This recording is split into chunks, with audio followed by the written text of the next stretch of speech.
Sir yes. Sir एक बात पूछनी थी, जैसे जब कॉपी चेकिंग होती है सीबीएसई की, तो जब हमने अगर कोई आंसर लिखा हुआ है, मतलब आंसर लिखा है उसमें अपनी आंसर शीट में, तो वो कुछ अलग लिख दिया, मतलब एनसीईआरटी से अलग लिख दिया, बुक से अलग लिख दिया, तो मतलब वो टीचर क्या करते हैं उसका फिर? मतलब टीचर उसको गलत करेंगे, गलत सही करेंगे, सही तो करेंगे। देखो मैं आपको बताना चाहूँगा कि ये जो सीबीएसई कॉपी चेक होती है ना, तो सीबीएसई ये पेपर है, क्वेश्चन पेपर, उसके साथ इस तरह की शीट देती है टीचर को, प्रिंटेड शीट होती है, और इन पर आंसर भी लिखे होते हैं और मार्क्स भी डिस्ट्रीब्यूशन होता है। देखो ध्यान से, देख रहे हो आप, ये मार्क्स डिस्ट्रीब्यूशन भी है और आंसर भी लिखे हुए हैं। तो इससे क्या होता है कि टीचर को पता होता है सही आंसर कौन सा है, और इसके अलावा अगर उस क्वेश्चन का कोई और भी आंसर है अल्टरनेटिव, तो वो भी लिखा होता है यहाँ। मतलब हर क्वेश्चन के 3-3 आंसर भी लिखे होते हैं, तो टीचर को उनमें से सेलेक्ट करके सही आंसर ढूंढना पड़ता है। क्योंकि कॉपी चेक करने वाले टीचर बहुत एक्सपीरियंस्ड होते हैं, पुराने होते हैं, तो उनको अगर आपने आंसर थोड़ा बदल के लिख दिया तो वो उसको पढ़ लेते हैं और उस पर मार्क्स दे देते हैं जनरली। पर अगर कोई टीचर नया है, उसको एक्सपीरियंस नहीं है, तो वो हेड एग्जामिनर से पूछ लेते हैं कि सर ये आंसर ठीक है क्या।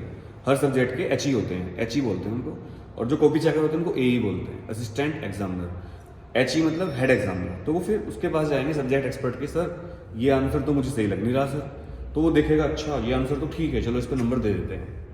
लेकिन कई बार होता है ऐसा कि जो टीचर कॉपी चेक कर रहा है उसको तो आंसर आता नहीं है वो वाला जो आपने लिखा है ना, वो पूछता है हेड एग्जामिनर से, घमंड में या ईगो में या टाइम की कमी से, तो फिर आपको काट देगा।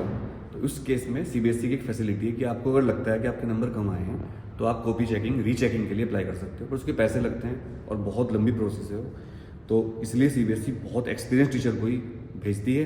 पर 1% ऐसा हो सकता है कि टीचर आपके सही आंसर को गलत कर दे, क्योंकि वो उस आंसर में नहीं है जो सीबीएसई ने दिया हुआ है। आपने आंसर थोड़ा बना के लिखा है, टीचर को लगता है वो गलत है। ऐसा उन टीचर के साथ ज़्यादा होता है जो बुकिश पढ़ते हैं, खुद भी पढ़ के बुक से ही वो इधर उधर नहीं सोचते।